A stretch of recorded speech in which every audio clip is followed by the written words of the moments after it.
everyone, welcome back. It's Tato. Let's do good today and let's get started everyone. So today's water gym goes to Kalam Kalam Primary School.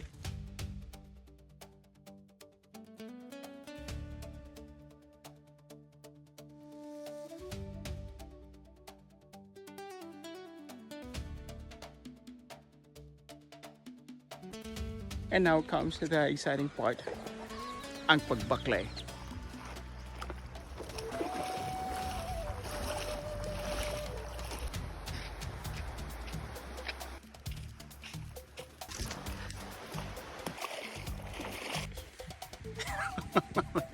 I'm so happy. Thank you, Lord. God is good. Isa rin ni kasapa, pero we have to cross it several times to reach the school. And the church is quite fast. Praise the Lord.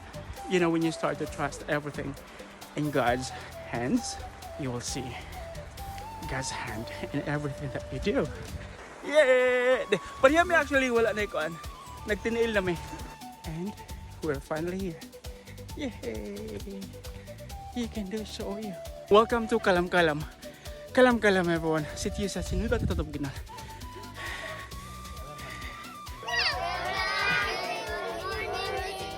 Yay!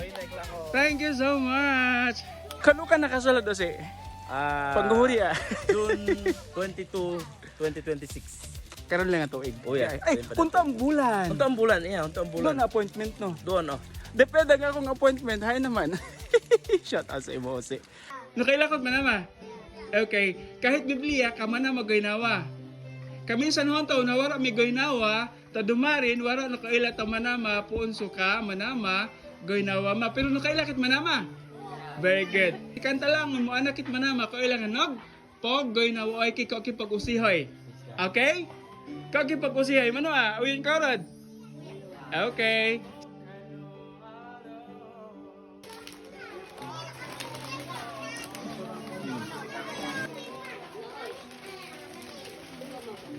Ay, karano.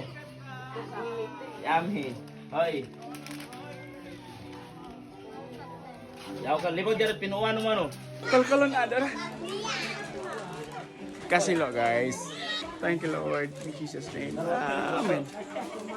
So, yun kay. Unang Ellington Primary School. Yay! Right. Thank you, Sir Tato. Thank you. Thank you, sir. Thank you. Thank you so much. Kasilo.